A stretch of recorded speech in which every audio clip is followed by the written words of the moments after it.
Alors, je voudrais vous présenter un petit livre qui vient de paraître, qui sera peut-être un peu difficile à trouver, mais qui est trouvable. Ça s'appelle L'expiation dans la pandémie, avec comme sous-titre Qu'avons-nous payé? Ça rassemble mes propos et des réflexions nouvelles sur la pandémie, des propos que j'ai tenus depuis mars 2020, depuis le premier confinement, et on en a eu 3 en France. Et j'y analyse finalement la gestion de la pandémie qui m'a paru beaucoup plus lourde que le virus lui-même, que le mal qu'il a produit. La gestion dans les pays essentiellement occidentaux, l'Europe, l'Amérique, le Canada, l'Australie, etc.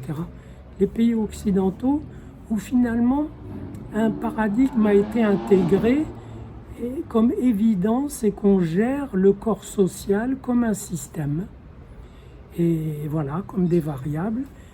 Et je montre là-dedans que par peur de différencier, de distinguer les personnes atteintes des personnes non atteintes, dès le début, eh bien on a tout mis dans le même sac et on a traité tout le corps social comme un grand corps malade au chevet duquel on se précipite pour le soigner alors que immensément majoritairement il n'est pas malade, pour l'hospitaliser alors que seuls certains sont hospitalisables, etc. Et donc, faute d'avoir discriminé, on se retrouve aujourd'hui dans une discrimination presque délirante. Et le pass sanitaire, le test, les vaccinés, les non vaccinés, entrer ou pas dans un restaurant, entrer ou pas, faire ou pas une réunion. Des gens hésitent à se faire vacciner et pas toujours par égoïsme ou par bêtise ou par obsession sur l'intégrité de leur corps. Ils peuvent avoir des bonnes raisons. Mais toujours est-il que ce qui m'a frappé, c'est que ce symptôme névrotique qui est la culpabilité de discriminer, de distinguer, de faire la différence quand elle s'impose, cette culpabilité qui a refoulé des gestes élémentaires de séparation en même temps que, évidemment, on mettait le masque à tout le monde et qu'on se protégeait par des gestes barrières. Eh bien, ça a entraîné ce qu'on appelle un retour du refoulé qui est extraordinaire et qui n'a pas fini, qui est contagieux. Et l'autre jour, je voyais une libraire formidable dans une petite ville, à Cannes précisément, qui envisageait de faire une réunion pour des présentations de livres et qui soudain s'arrête et dit « Mais non, c'est pas possible pour l'instant parce que je ne me vois pas, dit-elle, refuser l'entrée à des gens qui n'ont pas le pass. » Autrement dit, pour ne pas avoir à discriminer, elle aussi supprimer le tout. Tout comme le pouvoir, pour n'avoir pas à discriminer, a mis tout dans le même sac et a traité le corps social comme un bloc. Et le bloc en a souffert beaucoup, et pas seulement sur le plan économique. Et l'autre symptôme que j'ai dégagé dans cette analyse, ça c'est le premier, c'est le symptôme névrotique, c'est la culpabilité de différencier qu'on a expié lourdement et qu'on expie aujourd'hui en différenciant au maximum et surtout en mettant tout un peuple en attente parce que la vaccination ne sera vraiment opérante à coup sûr que si tout le monde est vacciné. Quand est-ce que tout le monde sera vacciné avec, et de préférence, une 3e dose pour les plus âgés?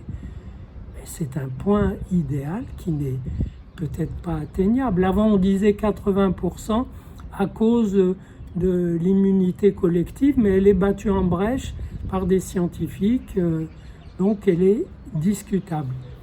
Donc on demande aux gens qui se font vacciner, et j'en suis un acte de foi.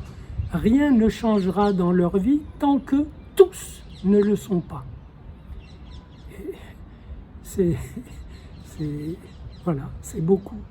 Et l'autre symptôme pervers, alors, c'est ce que j'ai appelé la loi totale, la loi qui se drape de science, de compétences, même si les différentes compétences se contredisent, même si la science sur laquelle elle s'appuie est rudimentaire, voire aléatoire.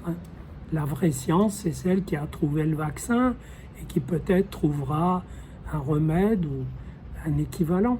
Donc, la loi totale qui est en réalité une loi qui ne renvoie qu'à elle-même, qui est celle de la gestion par les tenants d'un pouvoir.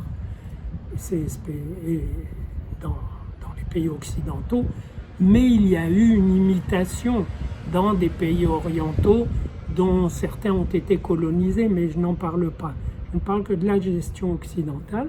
C'est une loi qui traite les gens comme des variables, et il faut croire qu'ils y trouvent leur compte, qu'on y trouve son compte, que cette même loi permet de rouler sur des autoroutes, d'avoir des distributions de biens dans les supermarchés à peu près correctes, encore que on ne trouve pas toujours ce dont on a besoin, mais on finit par avoir besoin de ce qu'on trouve.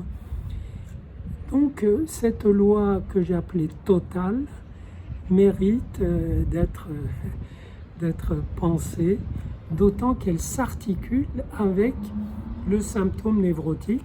Vous savez, en psychanalyse, le symptôme névrotique et le symptôme pervers communiquent, c'est par le biais narcissique. C'est-à-dire, si on s'interdit par un impératif moral de faire une différence, c'est très narcissisant, mais en fait on se retrouve avec un refoulé qui revient.